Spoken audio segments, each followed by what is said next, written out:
Rich dad poor dad, 6 सबक और अमीर बनने की मानसिकता। रॉबर्ट कियोसाकी की मशहूर किताब रिच डैड पुअर डैड की कहानी में आपका स्वागत है। यह किताब हमें सिखाती है कि कैसे पैसे के बारे में हमारी सोच और समझ हमें अमीर या गरीब बनाती है। इसमें 2 पिताओं की कहानियां हैं। एक कियोसाकी के असली पिता गरीब डैड, जो एक पढ़े लिखे सरकारी कर्मचारी थे, और उनके दोस्त के पिता अमीर डैड, जो स्कूल ड्रॉप आउट होने के बावजूद एक सफल बिजनेसमैन थे। गरीब डैड हमेशा अच्छी नौकरी, मेहनत और बचत पर जोर देते थे, जबकि अमीर डैड बच्चों को पैसे के लिए नहीं, बल्कि पैसे को अपने लिए काम कराना सिखाते थे। किताब का मुख्य सिद्धांत है कि संपत्ति, एसेट्स, जो आपकी जेब में पैसा डालें, और कर्ज, लाइबिलिटीज, जो आपकी जेब से पैसा निकालें, के बीच के फर्क को समझो। अमीर लोग संपत्ति खरीदते हैं, जबकि गरीब और मध्यम वर्ग कर्ज को संपत्ति मान बैठते हैं। कियोसाकी का कहना है कि वित्तीय शिक्षा, फाइनेंशियल एजुकेशन, स्कूल की डिग्री से ज्यादा जरूरी है। यह वीडियो आपको इस किताब के 6 सबसे महत्वपूर्ण सबक, जैसे कि पैसे की समझ और अमीर बनने की सोच, को सरल हिंदी में समझाएगा। हमारा उद्देश्य है कि आप अपनी आर्थिक स्थिति को सुधार सकें और जान सकें कि अमीर लोग अपनी सोच से कैसे अमीर बनते हैं। लेखक के 2 पिता। तो बात ऐसी है कि रॉबर्ट कियोसाकी, जो कि इस किताब के लेखक हैं, उनके 2 पिता थे। उनके एक पिता, जो कि पढ़े लिखे और पीएचडी होल्डर थे, मगर जिंदगी भर गरीबी में रहे और गरीबी में ही मरे। इसीलिए ना रॉबर्ट उन्हें पुअर डैड कहते थे। वहीं उनके दूसरे पिता बहुत पढ़े लिखे तो नहीं थे, लेकिन काफी अमीर थे, इसीलिए रॉबर्ट उन्हें रिच डैड बुलाते थे। तो अब यह सोचने की बात है कि किसी भी इंसान के एक ही वक्त में 2 पिता कैसे हो सकते हैं। तो इसका जवाब यही है कि उनके गरीब पिता, यानी कि रियल पिता, का एक ही सपना था कि रॉबर्ट खूब मेहनत से पढ़ाई करने के बाद किसी बड़ी सी कंपनी में नौकरी करके अपने भविष्य को सुरक्षित कर लें। मगर रॉबर्ट के दूसरे पिता, जो कि अमीर थे, वह एक्चुअली में रॉबर्ट के दोस्त माइक के पिता थे, और वह चाहते थे कि रॉबर्ट अपनी जिंदगी में कुछ चैलेंज लें और कुछ सबक सीखें जो स्कूली पढ़ाई में ही नहीं सीखे जाते। कुछ सबक ऐसे होते हैं जिन्हें इंसान अपनी जिंदगी के तजुर्बे से ही सीखता है। तो स्कूली पढ़ाई सिर्फ आपको अच्छे ग्रेड्स तो दिला सकती है, लेकिन जिंदगी की पढ़ाई बहुत कुछ सिखाती है। बेशक पढ़ाई लिखाई की अपनी अहमियत है, मगर सिर्फ इसके भरोसे बैठ करके ही सब कुछ हासिल नहीं किया जा सकता। तो चलिए जानते हैं कि एग्जैक्टली हमें क्या करना है और कैसे करना है। पहला सबक, अमीर लोग पैसे के लिए काम नहीं करते। उसके लिए पहला सबक कहता है कि अमीर लोग पैसे के लिए काम नहीं करते। सुनने में थोड़ा अजीब है, लेकिन इस लाइन को समझने के लिए यह कहानी आपकी काफी मदद करेगी। तो होता ऐसा है कि एक आदमी था जिसके पास एक गड्ढा था। जब भी उसे अपने गड्ढे से कुछ मेहनत करवानी होती थी, तो वह एक गाजर को उसके सामने लटका देता था। उस गाजर को देखते ही गधा उसे खाने के लालच में काम करता चला जाता था। उसे बड़ी उम्मीद थी कि एक दिन वो उस गाजर तक पहुंच ही जाएगा। अभी उस आदमी के लिए तो एक अच्छी खासी तरकीब बन गई काम करवाने की, मगर बेचारे गधे को कभी भी वह गाजर नहीं मिल पाई। अब पूछिए क्यों? क्योंकि वह गाजर बस एक छलावा है। बहुत से लोग ठीक उस गधे की तरह ही होते हैं। वह मेहनत पर मेहनत किए चले जाते हैं इस उम्मीद में कि एक दिन वह अमीर बन जाएंगे, मगर पैसा उनके लिए महज एक सपना बनकर रह जाता है। इस सपने के पीछे भागने से आप उस तक कभी नहीं पहुंच सकते। तो पैसे के लिए काम करने की बजाय पैसे को अपने लिए काम करने दीजिए। जब आप अमीर बनना चाहते हैं तो सिर्फ पैसे कमाने के लिए काम न करें, क्योंकि जिस तरीके से हम अमीर बनने की राह में कदम बढ़ाते हैं, हमारा डर और लालच हम पर हावी होने लगता है कि कहीं हम गरीब के गरीब ही न रह जाएं। बस इसी डर से हम और ज्यादा मेहनत करने में जुट जाते हैं। फिर हमारा लालच हम पर हावी होने लगता है। हम उन सारी खूबसूरत चीजों की कल्पना करने लगते हैं जो पैसे से हासिल की जा सकती हैं। अब यही डर और लालच हमें ऐसे चक्कर में उलझा देता है जो कि कभी भी खत्म नहीं होता। तो हम अब और मेहनत करते हैं कि और ज्यादा कमा सकें, और फिर हमारा खर्च भी उसी हिसाब से बढ़ने लगता है। तो इसी को अमीर डैड राइट रेस कहते हैं। अब इसका नतीजा ये हुआ कि हम पैसे कमाने के लिए हद से ज्यादा मेहनत करते हैं, खर्च करते हैं, और ये एक ट्रैप है, यानी कि ये एक जाल है, और आपको लालच और डर का ये ट्रैप अवॉइड करना है। क्योंकि हम में से ज्यादातर लोग जो अमीर होना चाहते हैं वह इसी ट्रैप का शिकार हो जाते हैं। तो पैसे के पीछे मत भागिए, बल्कि पैसे को अपने पीछे भागने के लिए मजबूर कर दीजिए। आपकी नौकरी लगी है तो आप काम पर यह सोच करके मत जाइए कि हर महीने आपको एक पेचेक लेना है, क्योंकि वह पेचेक आपके सारे बिल्स मुश्किल से ही भर पाता है। वैसे यह हर महीने की कहानी बन जाती है। फिर तंग आकर के आप कोई दूसरी नौकरी ढूंढ करके और ज्यादा मेहनत करने लगते हैं, लेकिन तब भी आप पैसे के लिए ही काम कर रहे होते हैं और यही वजह है कि आप कभी भी अमीर नहीं बन पाते। सच का सामना कीजिए। आपकी जवाबदेही खुद के लिए है ना कि दूसरों के लिए। तो आपके जो भी सवाल हैं वह आप खुद से पूछिए, क्योंकि उनका जवाब सिर्फ आपके ही पास है। क्या आप सिर्फ इसलिए काम कर रहे हैं कि आपकी जिंदगी में सिक्योरिटी रहे, एक ऐसी नौकरी जहां से आपको निकाले जाने का कोई डर ना हो, या फिर आप सिर्फ 2 पैसे कमाने के लिए काम करते हैं और आपको लगता है कि एक दिन आप इस तरीके से अमीर हो जाएंगे? क्या बस यही आपको सेटिस्फाई करने के लिए काफी है? अगर आपका जवाब हाँ है तो मुझे आपकी सोच पर बड़ा अफसोस है, क्योंकि आपने जो अमीर बनने का सपना देखा है ना, वह कभी पूरा नहीं होने वाला। आप हमेशा गरीबी में ही जिएंगे। लेकिन अगर आपका जवाब ना है तो आपका पहला कदम यह होगा कि सबसे पहले आप अपने मन से डर को हटा दीजिए, क्योंकि ज्यादा पैसा न कमा पाने का डर और लालच ही आपको बगैर सोचे समझे काम करने के लिए मजबूर करता है, और हमारा यही कदम हमें नाकामयाबी की तरफ धकेलता है। बेशक हम सबके अंदर डर और चाहत की भावना होती है और यह नेचुरल है, लेकिन उन्हें खुद पर इतना हावी ना होने दीजिए कि हम उनके वश में होकर के उल्टे सीधे फैसले लेने लग जाएं। बेहतर होगा कि हम जो भी करें पहले उसके बारे में खूब सोच लें। हमेशा दिल से नहीं बल्कि दिमाग से काम लें। हर सुबह अपने आप से पूछिए कि क्या आप उतना कर पा रहे हैं जितना कि आपको करना चाहिए? क्या आप अपनी पोटेंशियल का पूरा इस्तेमाल कर पा रहे हैं? आम लोगों की तरह सोचना छोड़ दीजिए जो काम सिर्फ और सिर्फ पैसे के लिए करते हैं। यह सोचना छोड़ दीजिए कि मेरा बॉस कम पैसे देता है, मुझे ज्यादा मिलना चाहिए, मैं ना इससे ज्यादा कमा सकता हूं। एक बात याद रखिए, आपकी परेशानियों के लिए सिर्फ आप जिम्मेदार हैं, कोई और नहीं। बॉस अगर आपकी सैलरी को नहीं बढ़ा रहा है तो उसे इल्जाम मत दीजिए। जब आप खुद की प्रॉब्लम्स की जिम्मेदारी लेते हैं तो सिर्फ आप ही उसका हल निकाल सकते हैं। और यही वह पहला सबक और पहला प्रिंसिपल है जो कि अमीर डैड ने रॉबर्ट को सिखाया। इस सबक का एक पार्ट यह भी था कि अमीर डैड ने उन्हें एक कन्वीनियंस स्टोर में काम करने पर लगा दिया। उन्हें इस काम के कोई पैसे नहीं मिले, वह बस काम करते रहे, और इसका फायदा यह हुआ कि वह अपने दिल से काम में लगे रहे, और इस दौरान कई नए आइडियाज उनके दिमाग में आते रहे। पैसे को अपने पीछे कैसे भगाया जाए, इस बारे में उन्हें कई विचार मिले। उन्होंने देखा कि उस स्टोर की क्लर्क कॉमिक्स बुक के फ्रंट पेज को 2 हिस्सों में फाड़ देती थी। आधा हिस्सा वह रख लेती और आधा हिस्सा फेंक देती थी। तो देर शाम में स्टोर में एक डिस्ट्रीब्यूटर आया करता था। वह कॉमिक्स बुक्स के ऊपरी आधे हिस्से को क्रेडिट के लिए लेता, पर बदले में नई कॉमिक्स बुक्स दे जाया करता। तो एक दिन उन्होंने उस डिस्ट्रीब्यूटर से पूछा कि क्या वह पुरानी कॉमिक्स बुक्स ले सकते हैं। वह इस शर्त पर मान गया कि वह उन कॉमिक्स को बेचेंगे नहीं। यह उनके दिमाग में बिजनेस का एक नया आइडिया था। उन्होंने वह पुरानी कॉमिक्स बुक्स अपने दोस्तों और बाकी बच्चों को पढ़ने के लिए किराए पर देनी शुरू कर दी। बदले में वह हर किताब का 10 सेंट किराया वसूल करते थे। हर किताब सिर्फ 2 घंटे के हिसाब से पढ़ने के लिए दी जाती थी, तो असल मायनों में वह उन्हें बेच नहीं रहे थे। उन्हें उस गैराज पर काम भी नहीं करना पड़ा जहां से वह कॉमिक्स किराए पर देते थे। उन्होंने माइक की बहन को काम पर रखा, जिसके लिए उसे हर हफ्ते $1 दिया जाता। तो एक ही हफ्ते में उन्होंने 9.5 कमाए, और इस तरह उन्होंने सीखा कि पैसे को खुद के लिए काम करने दो ना कि आप पैसे के लिए काम करो। दूसरा सबक, फाइनेंशियल लिटरेसी क्यों सिखाई जाए। तो इसी के साथ अब आगे है दूसरा सबक, जो कहता है कि फाइनेंशियल लिटरेसी क्यों सिखाई जाए। कहने का मतलब यह है कि 1923 यानी कि 1923 में एजवाटर बीच होटल शिकागो में एक मीटिंग हुई। दुनिया के बहुत से लीडर और बहुत ही अमीर बिजनेसमैन इस मीटिंग का हिस्सा बने। इनमें से थे एक बहुत ही बड़ी स्टील कंपनी के मालिक चार्ल्स श्वाब और सैमुअल इंसुल, जो कि उस वक्त की लार्जेस्ट यूटिलिटी प्रेसिडेंट थे, और बाकी कई और भी बड़े बिजनेसमैन। तो इस मीटिंग के 25 साल बाद इनमें से कई लोग गरीबी से मरे, कुछ ने खुदकुशी कर ली, और भी कईयों ने तो अपना दिमागी संतुलन तक खो दिया था।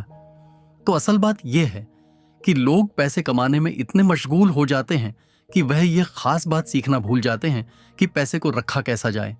आप चाहे जितना मर्जी पैसा कमा लें, उसे बनाए रखना असली बात है। और अगर यह हुनर आपने सीख लिया तो अब किसी भी आड़े टेढ़े हालात, जो अक्सर कहा जाता है कि कोई इमरजेंसी आ गई या कोई अनहोनी हो गई, तो आप आसानी से कर लेंगे। या हो सकता है कि अगर आप ठीक तरीके से प्लानिंग करें तो बुरा वक्त आए ही ना।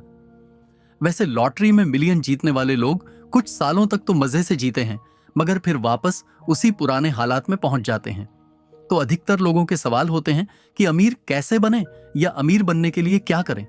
इन सवालों के जवाब से अधिकतर लोगों को निराशा ही होती है, मगर इसका सही जवाब होगा कि पहले आप फाइनेंशियल लिटरेट बनना सीखें। देखिए, अगर आपको एम्पायर स्टेट बिल्डिंग खड़ी करनी है तो सबसे पहले आपको एक गहरा खड्डा खोदना पड़ेगा, फिर उसके लिए एक मजबूत नींव रखनी पड़ेगी। लेकिन अगर आपको एक छोटा सा घर बनाना हो तो एक 6 इंच कंक्रीट स्लैब डाल करके भी आपका काम चल जाएगा। मगर अफसोस तो इसी बात का है कि हम में से ज्यादातर लोग 6 इंच स्लैब पर एक एम्पायर स्टेट बिल्डिंग खड़ी करना चाहते हैं, और वह ऐसा करते भी हैं। तो जाहिर सी बात है कि बिल्डिंग टूटेगी ही टूटेगी। गरीब डैड रॉबर्ट से बस यही चाहते थे कि वह खूब पढ़ाई करें, लेकिन अमीर डैड उसे फाइनेंशियली लिटरेट बनाना चाहते थे। ज्यादातर स्कूल सिस्टम बस घर बनाना सिखाते हैं, मजबूत फाउंडेशन नहीं। स्कूली शिक्षा और पढ़ाई की अपनी अहमियत है, मगर असल जिंदगी में यही सब कुछ नहीं है। तीसरा सबक, लायबिलिटीज और एसेट्स के बीच में फर्क समझें और हमेशा एसेट्स खरीदें। और इसी के साथ आगे है तीसरा सबक, जो कि कहता है कि लायबिलिटीज और एसेट्स के बीच में फर्क समझें और हमेशा एसेट्स खरीदें। वैसे सुनने में यह बड़ी आसान सी बात लगती है ना, लेकिन यही एक नियम है जो आपको अमीर बनाने में मदद करेगा। अक्सर गरीब और मिडिल क्लास लोग लायबिलिटीज को यानी कि जिम्मेदारियों को एसेट्स समझ लेते हैं, यानी कि अपनी संपत्ति समझ लेते हैं। मगर अमीर जानता है कि असल में एसेट्स होते क्या हैं और वह वही खरीदता है। अमीर डैड किस यानी कि KISS प्रिंसिपल में यकीन रखते हैं, जिसका मतलब है कीप इट सिंपल स्टूपिड। उन्होंने लेखक और उसके दोस्त माइक को यही सिंपल बात सिखाई, जिसकी बदौलत वह इतनी मजबूत फाउंडेशन रखने में कामयाब रहे। इसी की यही सिंपल बात है कि लायबिलिटीज यानी कि अपनी जिम्मेदारियों और एसेट्स यानी कि संपत्ति के बीच में फर्क को समझें और एसेट्स खरीदें। लेकिन अगर ये इतना ही सिंपल है तो हर आदमी अमीर होता है ना। मगर यहां पर मामला उल्टा है। ये एक्चुअली में इतना सिंपल है कि हर कोई इस बारे में सोचता तक नहीं है। लोगों को लगता है कि उन्हें लायबिलिटीज और एसेट्स के बीच में फर्क पता है, मगर उन्हें सिर्फ लिटरेसी के बारे में मालूम है, फाइनेंशियल लिटरेसी के बारे में नहीं। मतलब यह कि इनकम स्टेटमेंट को प्रॉफिट और लॉस का स्टेटमेंट मानकर चलना चाहिए। इसका सिंपल सा मतलब है कि इनकम यानी कि आपके पास कितना पैसा आया, और एक्सपेंस यानी कि आपके पास से कितना पैसा खर्च हुआ। बैलेंस शीट एसेट्स और लायबिलिटीज के बीच बैलेंस बताती है। बहुत से पढ़े लिखे अकाउंटेंट को भी यह पता नहीं होता है कि आखिर बैलेंस शीट और इनकम स्टेटमेंट कैसे एक दूसरे से जुड़े हैं। और अगर हम इस बात को समझना चाहें तो एसेट्स वह चीजें होती हैं जो आपके लिए पैसे कमाने का काम करती हैं। मान लीजिए आप कोई घर खरीद करके उसे किराए पर देते हैं, तो उसी किराए से आप वह लोन भी चुका सकते हैं जो आपने घर खरीदने के लिए लिया था। अब घर भी आपका हुआ और उससे मिलने वाला किराया भी। इसके उलट लायबिलिटीज आपकी जेब से पैसे खर्च करवाती। जैसे कि घर खरीद करके उसमें रहने से आपको कोई किराया नहीं मिलने वाला। तो अब आप समझ गए होंगे कि अगर अमीर बनना है तो एसेट्स खरीदिए और गरीब ही रहना है तो लायबिलिटीज। अमीर लोगों के पास ज्यादा पैसा इसलिए होता है कि वह इसके ISS keep it simple stupid principle पर यकीन करते हैं। वहीं दूसरी तरफ गरीब लोग इस प्रिंसिपल को ठीक से समझ ही नहीं पाते। इसीलिए इस बात पर जोर दिया जा रहा है कि सिर्फ लिटरेट नहीं बल्कि फाइनेंशियल लिटरेट बनिए। सिर्फ नंबर से कुछ नहीं होता। फर्क तो तब पड़ता है जब आप अपनी कहानी खुद लिखें। अधिकतर परिवारों में देखा गया है कि जो मेहनती होता है उसके पास पैसा भी ज्यादा होता है, मगर उसका फायदा क्या जब सारा पैसा लायबिलिटीज में ही खर्च हो जाए। तो आइए समझते हैं कि मिडिल क्लास आदमी अपना पैसा किस तरीके से खर्च करता है, और अगर यही उनका तरीका रहता है तो सारी जिंदगी वह मिडिल क्लास ही बनकर रहेंगे, या क्या पता उससे भी नीचे चले जाएं। क्योंकि आप देख सकते हैं कि उनका सारा पैसा लायबिलिटीज यानी कि जिम्मेदारियों में ही खर्च हो रहा है। कभी मॉर्टगेज, कभी रेंट, कभी car loan, house loan, credit card का बिल, फीस, बिजली का बिल और भी न जाने क्या क्या। उनकी सारी कमाई इसी में खर्च हो जाती है। दूसरी ओर गरीब लोग हैं जिनकी कोई लायबिलिटी तो नहीं है, मगर उनके कोई एसेट्स भी तो नहीं होते। वह भी पैसा कमाते हैं, सैलरी पाते हैं, मगर हर रोज के खर्चों में उनका सारा पैसा उड़ जाता है। माना कि एक गरीब आदमी $1000 कमाता है, उसमें से $400 वो अपने छोटे से घर के किराए में खर्च करता है, $100 उसके आने जाने का किराया, $200 टैक्स और $300 खाने और कपड़ों में खर्च हो जाता है। तो अब उसके पास बचा क्या? कुछ भी नहीं। और कभी कभी तो उधार लेकर के भी उसे काम चलाना पड़ता है, जिससे कि वह और भी ज्यादा गरीब हो जाता है। इसके विपरीत अमीर लोग एसेट्स खरीद के रखते हैं, फिर उनके वह एसेट्स उन्हें और पैसा कमा कर देते हैं। उनकी कमाई इस तरह 2 से 4, 4 से 8 होती जाती है। अधिकतर अमीर लोग दिमाग से काम लेते हैं और वह हर लोन पर लेकर उसे किराए पर लगा देते हैं। बिना मेहनत के हर महीने किराया मिलता है, जिससे वह अपना लोन भी चुकता कर लेते हैं। इसे कुछ यूं समझते हैं, आप मानिए कि लोन की इंस्टॉलमेंट $10 है, तो ये अपने घर का $12 किराया वसूल करेंगे, $10 बैंक को देंगे, $2 अपनी जेब में, तो हो गया ना बिना मेहनत के पैसा कमाना। तो एक्चुअली में अमीर डैड और गरीब डैड के बीच बस सोच का फासला है। अपना पैसा कैसे खर्च करें, सिर्फ यही मुद्दे की बात है और कुछ नहीं। वित्तीय शिक्षा की अहमियत। 1967 के दिनों में अगर बच्चों से पूछा जाता था कि वह बड़े होकर क्या बनेंगे, तो सबके पास यही जवाब होता था कि वह अच्छे ग्रेड्स लाएंगे और डॉक्टर बनेंगे, इंजीनियर बनेंगे। तब सबको यही लगता था कि अच्छे ग्रेड्स लेकर के वह बहुत पैसा कमा सकेंगे। हालांकि उनमें से बहुत बच्चे आज बड़े होकर के डॉक्टर बन चुके हैं, बावजूद इसके उनमें से काफी लोग आज भी फाइनेंशियली स्ट्रगल करते नजर आएंगे, क्योंकि उन्हें हमेशा यही लगा कि ज्यादा पैसा कमाने से उनकी सारी परेशानियां दूर हो जाएंगी। मगर आज के दौर में ऐसा नहीं है। आज बहुत से बच्चे फेमस एथलीट बनना चाहते हैं, या फिर सीईओ, या फिर कोई मूवी स्टार या रॉक स्टार, क्योंकि उन्हें पता है कि सिर्फ अच्छी पढ़ाई और अच्छे ग्रेड्स के भरोसे बैठ करके वह करियर में सक्सेस नहीं पा सकते। आजकल फाइनेंशियल नाइटमेयर बहुत आम हो गया है। अक्सर नए शादीशुदा जोड़े ये सोचते हैं कि उनकी सैलरी अब डबल हो जाएगी, क्योंकि दोनों जने कमा रहे हैं। एक छोटे से घर में रहते हुए वह बड़े घर के सपने देखते हैं, इसीलिए वह पैसा बचाना शुरू कर देते हैं। इसकी वजह से उनका सारा ध्यान सिर्फ अपना कैरियर बनाने पर होता है। उनकी कमाई बढ़ने लगती है तो जाहिर है उसी हिसाब से खर्चे भी बढ़ेंगे।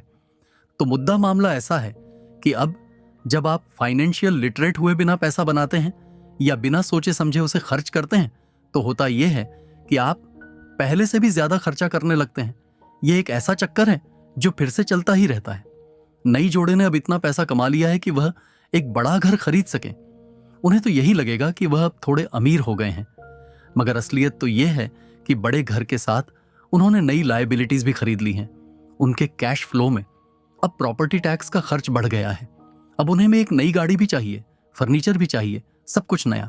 उनकी लायबिलिटीज बढ़ती ही चली जा रही हैं और ज्यादातर होता यही है कि इनकम के साथ साथ खर्चे भी बढ़ने लगते हैं।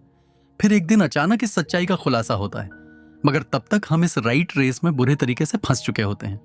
फिर ऐसे ही लोग हमारे लेखक रॉबर्ट के पास आकर के पूछते हैं कि अमीर कैसे बना जाए। अब यही सवाल तो मुसीबत की जड़ है, क्योंकि सबको लगता है कि पैसा ही हर चीज का इलाज है। यह मानना ही एक बड़ी गलती है। उनकी समस्या यह नहीं है कि वह ज्यादा पैसा नहीं कमा रहे, बल्कि यह है कि जो कुछ उनके पास है उसे हैंडल कैसे करें। वैसे एक कहावत है जो यहां पर लागू होती है, जब तुम खुद को एक गहरे गड्ढे में पाओ तो और खोदना छोड़ दो। क्योंकि ज्यादातर लोग पब्लिक स्पीकिंग से घबराते हैं। मनोचिकित्सक यानी कि साइकेट्रिस्ट का मानना है कि लोग इसलिए घबराते हैं क्योंकि उन्हें रिजेक्शन का डर होता है, औरों से अलग होने का डर होता है। लोग हमारे बारे में क्या सोचेंगे, या हम पर वह कहीं हंसेंगे तो नहीं, बस यही सोचकर कि ज्यादातर लोग पब्लिक स्पीकिंग से दूर भागते हैं। वह वही करना पसंद करते हैं जो सब कर रहे होते हैं। ऐसे लोग खुद को भीड़ का हिस्सा बना करके संतुष्ट हो जाते हैं। आपका घर आपका सबसे बड़ा एसेट है, लोन लीजिए। अरे अब तो प्रमोशन हो गया है, अब तो सैलरी बढ़ गई है, तो नया घर तो ले ही लो। यही सब बातें ना हम लोगों से सुनते आ रहे हैं, और फिर हम भी ना उसी रास्ते पर चल पड़ते हैं, क्योंकि जो सब कर रहे हैं वह जरूर से सही ही होगा भाई। इतने सारे लोग मिलकर के कोई गलती तो नहीं कर सकते ना, ऐसा हम सोचते हैं, राइट? मगर नहीं, ऐसा बिल्कुल भी नहीं है। अमीर डैड ने कहा था कि जापानीज लोग 3 चीजों की ताकत जानते थे: तलवार, कीमती जवाहरात और शीशा। तलवार बाजुओं की ताकत का प्रतीक है, कीमती जवाहरात पैसे की ताकत का, और शीशा खुद के अंदर छुपी हुई ताकत को दिखाता है, और वही हमारी सबसे बड़ी ताकत है। जब आप खुद को जानते हैं, शीशे के सामने अगर आप खुद से सवाल पूछ सकते हैं कि मैं सही हूं या मुझे भी भीड़ का हिस्सा बनकर रहना चाहिए, तो जो जवाब आपको मिलेगा बस वही आपकी असली ताकत है। तो गरीब और मिडिल क्लास खुद को पैसे का गुलाम बनने देते हैं, इसीलिए वह कभी भी अमीर नहीं बन पाते। 16 साल के रॉबर्ट और माइक अमीर डैड के साथ हर उस मीटिंग में जाया करते थे जो वह अपने अकाउंटेंट, मैनेजर्स, इन्वेस्टर और एम्प्लॉयज के साथ रखा करते। यहां एक ऐसे अमीर डैड देखने को मिलते हैं जो पढ़े लिखे नहीं हैं, जिन्होंने 13 साल में ही स्कूल छोड़ दिया था, मगर आज वह मीटिंग कर सकते हैं और अपने नीचे काम करने वाले पढ़े लिखे लोगों को ऑर्डर देते हैं, उन्हें बिजनेस के टिप्स समझाते हैं। एक ऐसा इंसान जो भीड़ का हिस्सा नहीं बना, जिसने रिस्क लिया और जिसने लोगों की परवाह नहीं की, जिससे यह डर नहीं था कि लोग उसके बारे में क्या सोचेंगे। इन मीटिंग्स का नतीजा यह हुआ कि लेखक और उनका दोस्त दोनों स्कूली पढ़ाई में मन नहीं लगा पाए।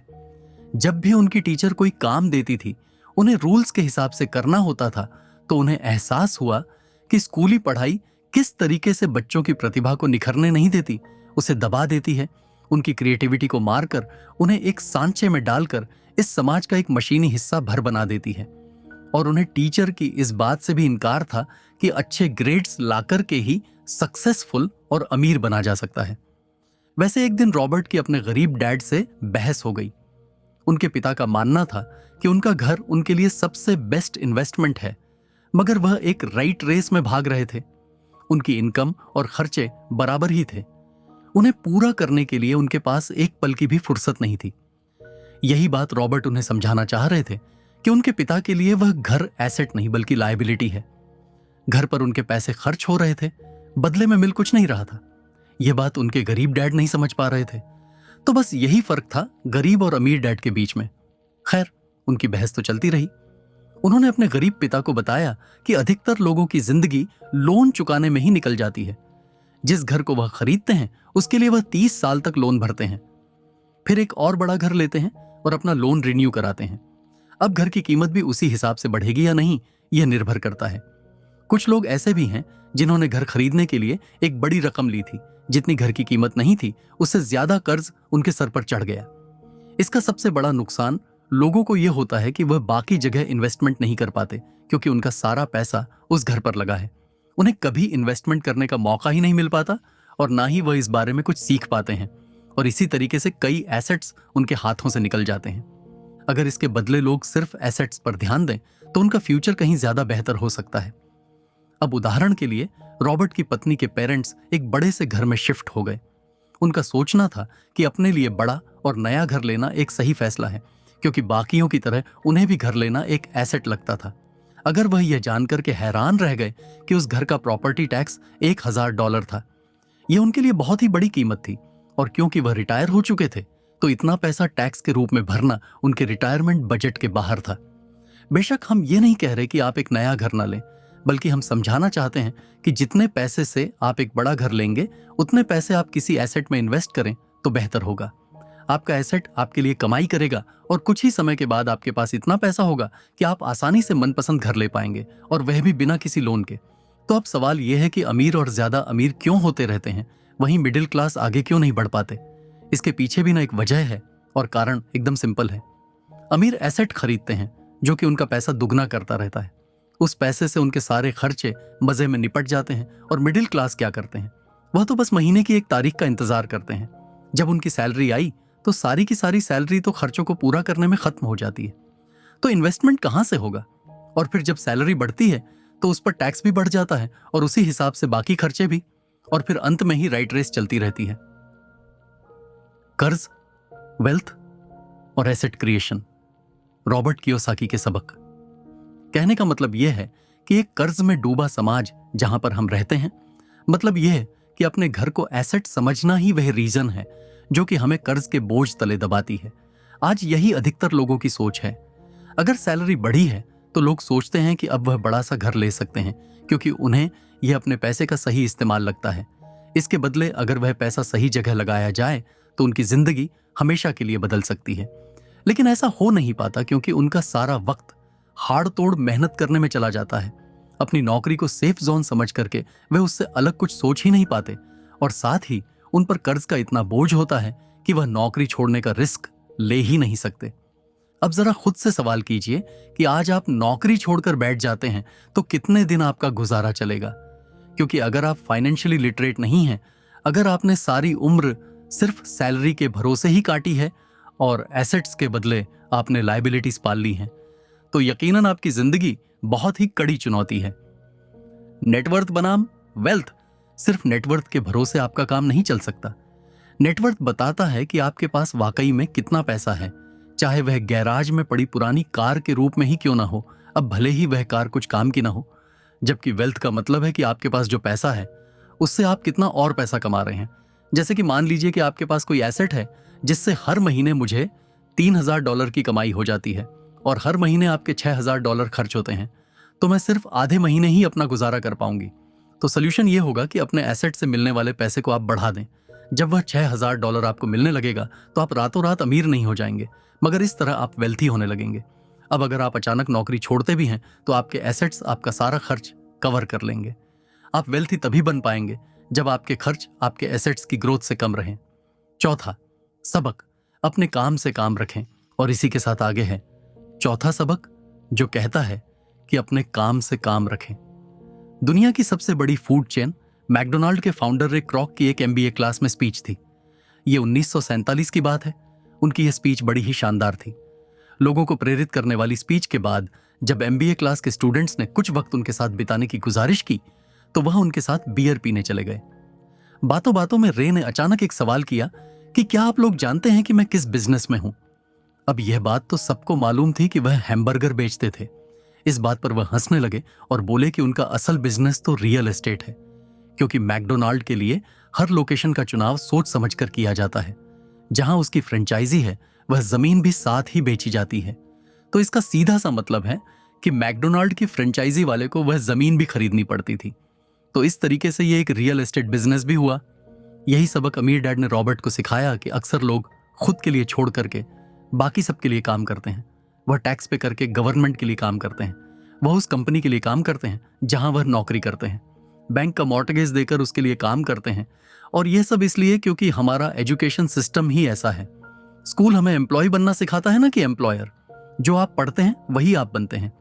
अगर आपने साइंस पढ़ी है तो डॉक्टर, मैथमेटिक्स पढ़ी है तो इंजीनियर, मतलब जो जो भी आपने पढ़ा है वह आप बने। अब मुसीबत तो यह है कि इससे छात्रों का कोई भला नहीं हो पाता, क्योंकि वह नौकरी और बिजनेस के बीच के फर्क में उलझ कर रह जाते हैं। जब कोई पूछता है कि आपका क्या बिजनेस है तो आपको यह नहीं बोलना चाहिए कि मैं तो एक डॉक्टर हूं या एक बैंकर हूं, क्योंकि वह आपका प्रोफेशन है, बिजनेस नहीं। कहने का मतलब यह है कि आप जो भी करते हैं उसे अपना बिजनेस बनाइए, नौकरी नहीं। अपनी सारी उम्र दूसरों के लिए काम करके उन्हें अमीर करने में बर्बाद न करें, बल्कि खुद की जिंदगी को खुशहाल बनाने के लिए काम करें। बहुत से लोगों को इस बात का एहसास बड़ी देर से होता है कि उनका हाउस लोन उनकी जान ले रहा है, और फिर उन्हें लगता है कि जिसे वह एसेट मानने की गलती कर रहे थे एक्चुअली कभी वह एसेट था ही नहीं। जैसे उन्होंने कार ली तो उससे जुड़े तमाम खर्चे उनकी लायबिलिटीज बन गए, तो उनकी मुसीबतें शुरू हो जाती हैं। इसीलिए तो हम एसेट कॉलम पर इतना ज्यादा जोर दे रहे हैं, न कि आपकी इनकम कॉलम पर। और यही फाइनेंशियली इंटेलिजेंट लोगों की आदत है, एसेट क्रिएशन के तरीके। असल मायनों में एसेट्स मैं ये नहीं कहूंगी कि आप कोई कार लीजिए, क्योंकि वह मेरी नजर में एसेट्स यानी कि संपत्ति नहीं है, क्योंकि जैसे ही आप उसे चलाना शुरू करते हैं वह अपनी कीमत का 25% खो देती है।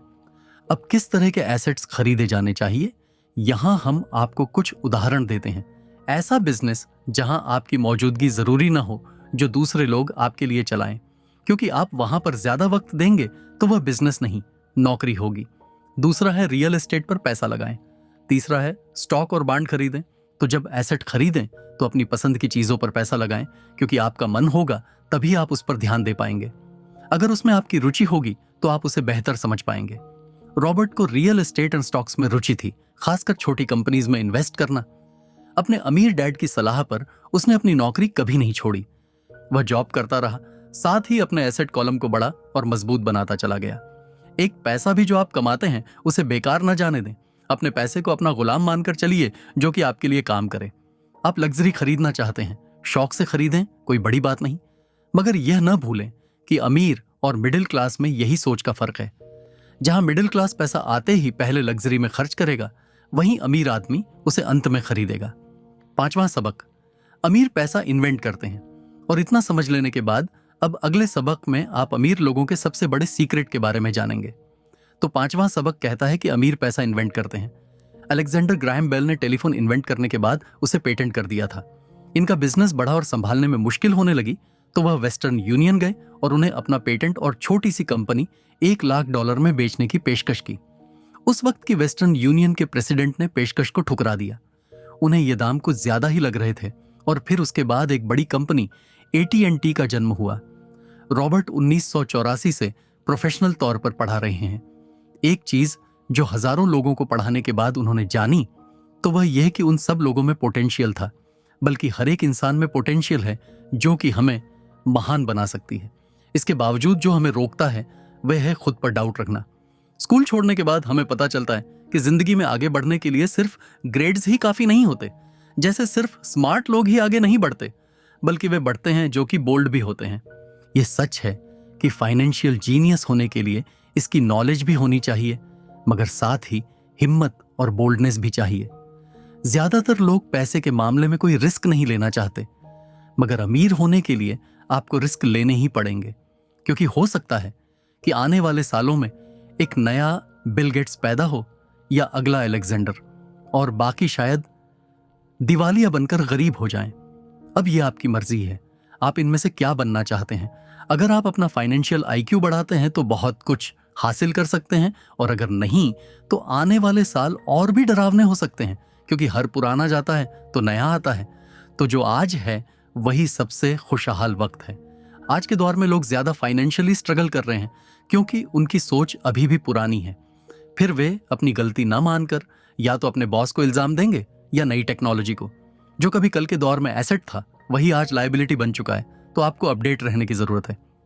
कैश फ्लो गेम से सबक। रॉबर्ट ने एक गेम डिजाइन किया जिसे वे कैश फ्लो कहते हैं। ये लोगों को सिखाता है कि पैसा कैसे काम करता है, अमीर बनने की राह क्या है और राइट रेस से बाहर कैसे निकलें। ये सारी चीजें इस गेम से समझाने की कोशिश की गई है। एक दिन एक औरत आई। गेम खेलने के दौरान उसने एक बोट कार्ड जीता, जिसका मतलब था कि उसने उस गेम में एक बोट जीती। वह औरत बड़ी खुश हुई, मगर जब उसे पता चला कि बोट लेने के लिए तो उसे एक बड़ी रकम टैक्स भरनी होगी, तो उसकी खुशी गायब हो गई। वह बोट उसके लिए अब एसेट नहीं बल्कि लायबिलिटी बन गई। उसे पता चला कि ऐसे तो यह बोट उसकी जान ही ले लेगी। उसे यह आइडिया समझ में ही नहीं आया और रिफंड की मांग की। उसे उसके पैसे वापस मिल गए और वह चली गई। मगर बाद में उसने फोन करके बताया कि उसे अब गेम का आइडिया कुछ समझ में आने लगा था। वह उस गेम से अपनी लाइफ को जोड़ करके देख पा रही थी। पैसा कैसे काम करता है, इस बात को समझ ना पाने की वजह से उसका गुस्सा जायज था। हम भी अक्सर यही करते हैं, जो बात हमारी समझ से परे होती है उस पर गुस्सा आता है और हम जिंदगी की हर परेशानी के लिए उसे ब्लेम करना शुरू कर देते हैं। मगर अगर ठंडे दिमाग से सोचें तो यह तरीका एकदम गलत होगा। बेहतर होगा कि हम उन्हें समझने की कोशिश करें, तो गेम ऑफ लाइफ जीत सकते हैं। बहुत से लोग कैश फ्लो गेम में खूब पैसा जीतते हैं, फिर उन्हें समझ ही नहीं आता कि उस पैसे का क्या करें, तो वह हैरान होने लगते हैं। इसकी वजह है उनकी पुरानी सोच जो आगे नहीं बढ़ने देती, और फिर वह बाद में सारा पैसा ही हार बैठते हैं। कुछ लोग कहते हैं कि वे हार गए क्योंकि उनके पास सही पत्ते नहीं थे। बहुत से लोग इस तरह जिंदगी में सही मौकों की तलाश में बैठे रहते हैं। कुछ लोगों को सही मौका मिलता भी है तो उसका फायदा नहीं उठा पाते, क्योंकि वह कहेंगे कि उनके पास पैसा ही नहीं था। अब कुछ ऐसे भी होते हैं जिन्हें पैसा और मौका दोनों मिले, फिर भी वह कुछ हासिल नहीं कर पाए, क्योंकि एक्चुअली में वह समझ ही नहीं पाए कि यह एक अपॉर्चुनिटी है। फाइनेंशियल इंटेलिजेंस का मतलब है कि आप पैसे को लेकर कितने क्रिएटिव हो सकते हैं। अगर आपको मौका मिलता है तो बगैर पैसे के आप क्या करेंगे, और अगर पैसा है मगर मौका नहीं तो उस सूरत में आप क्या करेंगे। यह सब आपकी फाइनेंशियल इंटेलिजेंस पर निर्भर करता है। ज्यादातर लोग इस बात का एक ही सलूशन जानते हैं कि खूब मेहनत करके खूब पैसा कमाया जाए, लेकिन आपको सीखना है कि अपने लिए मौका कैसे पैदा किया जाए, न कि उसके इंतजार में बैठे रहें। फाइनेंशियल इंटेलिजेंस की शक्ति। सबसे खास बात अमीरों की जो है वह यह है कि उन्हें पता है कि पैसा असली चीज नहीं है। असली चीज है इसका सही मतलब जानना, यह जान लेना कि जो हमें चाहिए वह हम इससे बना सकते हैं। हमारा दिमाग हमारे लिए सबसे बड़ा एसेट होता है। यही हमें सुपर रिच बना सकता है या सुपर पुअर, निर्भर करता है कि हम कैसे इसका इस्तेमाल करें। जो लोग सफल हैं उनके साथ कदम मिलाकर चलना है, तो आपको यह सीखना पड़ेगा कि पैसा बढ़ाने की चाहत को खुद के अंदर कैसे पैदा करें। आपको अपने सबसे बड़े एसेट यानी कि अपने दिमाग को इन्वेस्ट करने की जरूरत है। आपको फाइनेंशियली इंटेलिजेंट होना पड़ेगा। तो आइए इसे हम समझते हैं एक उदाहरण से। 1990 के दशक में एरिजोना और फीनिक्स के आर्थिक हालात बुरे चल रहे थे। वहां के लोगों को हर महीने $100 बचाने की सलाह दी जा रही थी। बुरे वक्त के लिए पैसा बचाने का विचार कुछ हद तक सही भी है, मगर उस पैसे का क्या फायदा जो आप जमा करते जाते हैं। इससे तो अच्छा है कि उनका कुछ हिस्सा इन्वेस्ट किया जाए जो कि आगे चलकर आपको फायदा दे। खैर, बात करते हैं एरिजोना और फीनिक्स के लोगों की जो आर्थिक तंगी झेल रहे थे। ऐसे में इन्वेस्टर को यह एक बढ़िया मौका लगा। लोग जो अपनी प्रॉपर्टी अपने पौने दामों में बेच रहे थे, उसे कई इन्वेस्टर्स ने हाथों हाथ खरीद लिया। रॉबर्ट ने भी $45,000 की कीमत वाला एक घर सिर्फ $20,000 में खरीद लिया। इसके बाद उन्होंने अटर्नी के ऑफिस में एक ऐड दिया, $45,000 वाला घर सिर्फ $60,000 में। बस इसे लेने के लिए ग्राहक टूट पड़े। रॉबर्ट का फोन बजना बंद ही नहीं हो रहा था कि यह पैसा उनको उस एसेट से मिलने जा रहा था जो उन्होंने प्राइमरी नोट के रूप में ग्राहक से लिया था, और उन्हें यह पैसा कमाने में केवल 5 घंटे लगे। उन्होंने जो $40,000 इन्वेंट करे वह उनके एसेट कॉलम से क्रिएट हुए थे, और बगैर टैक्स के उन्होंने अचानक ही मिले एक मौके का फायदा उठाकर यह पैसा क्रिएट अपने इनकम कॉलम में ऐड कर ली। कुछ सालों के बाद ही उनके इस बिजनेस ने इतना पैसा क्रिएट किया कि उनकी कंपनी की कार, गैस, इंश्योरेंस, क्लाइंट के साथ डिनर, ट्रिप और बाकी चीजें सब कवर हो गईं। जब तक गवर्नमेंट उन खर्चों पर टैक्स लगाती, इनमें से ज्यादातर चीजें प्री टैक्स एक्सपेंसेस में खर्च हो चुकी थीं। कुछ सालों के बाद ही जो घर $60,000 में बिका था, अब वह $1,00,000 का था। अभी भी उनके पास कुछ मौके थे, मगर वह इतने कम थे कि उनके लिए रॉबर्ट को एक वैल्यूएबल एसेट लगाना पड़ता और अपना वक्त भी। तो वह आगे बढ़ गए। उन्हें अब नए मौकों की तलाश करनी थी। अब आप एक सवाल खुद से कीजिए। मेहनत करना भी बहुत मेहनत का काम है। 50% टैक्स भरिए और बाकी बचाइए। अब वह सेविंग्स आपको 5% इंटरेस्ट देगी, और फिर उस पर भी आप और टैक्स भरें। इससे तो अच्छा होगा कि आप अपना पैसा और टाइम अपने सबसे पावरफुल एसेट यानी कि अपने दिमाग पर इन्वेस्ट करें और फाइनेंशियली इंटेलिजेंट बने। ये दुनिया कभी भी एक सी नहीं रहती। जो आज या कल नहीं होगा, कभी मंदी तो कभी तेजी का द्वार चलता रहेगा। वक्त के साथ टेक्नोलॉजी और भी बेहतर होती जाएगी। आज मार्केट ऊपर है तो कल नीचे होगा।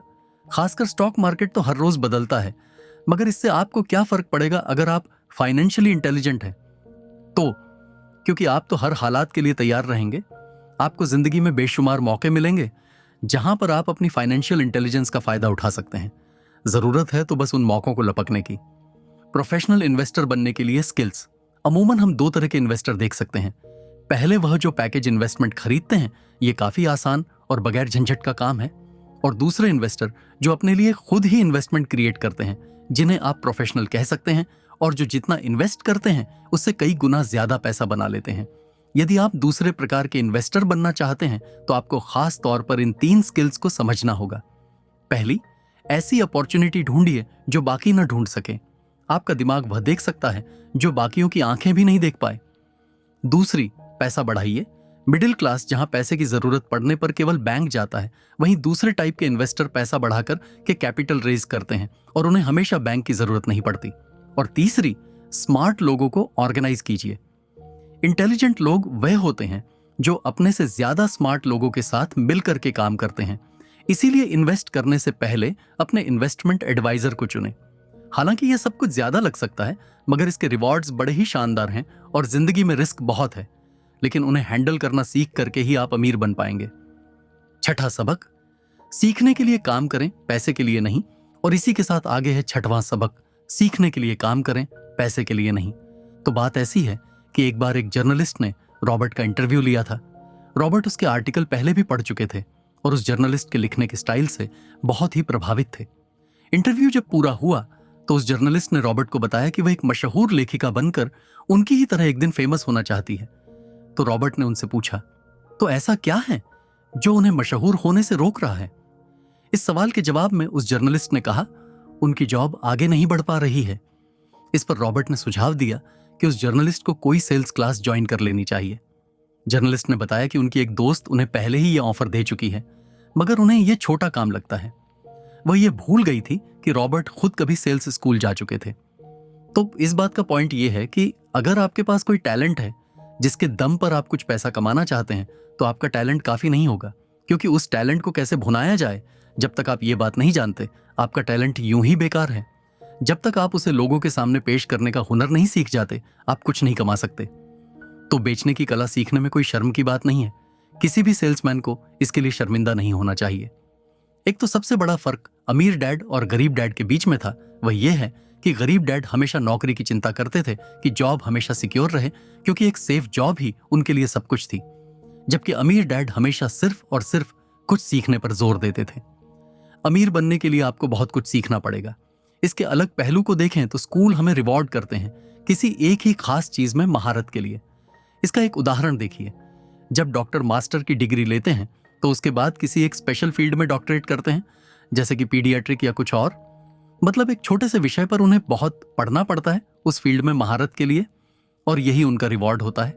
ऐसे ही बहुत कुछ जानने के लिए जो थोड़ा बहुत आप सीखते हैं, वह नॉलेज तभी आएगी जब आप अलग अलग कंपनीज के लिए काम करेंगे, दुनिया की अलग अलग चीजों को जानेंगे, चीजें कैसे काम करती है, ये सभी बातें अनुभव करेंगे, तभी आपकी नॉलेज बढ़ेगी।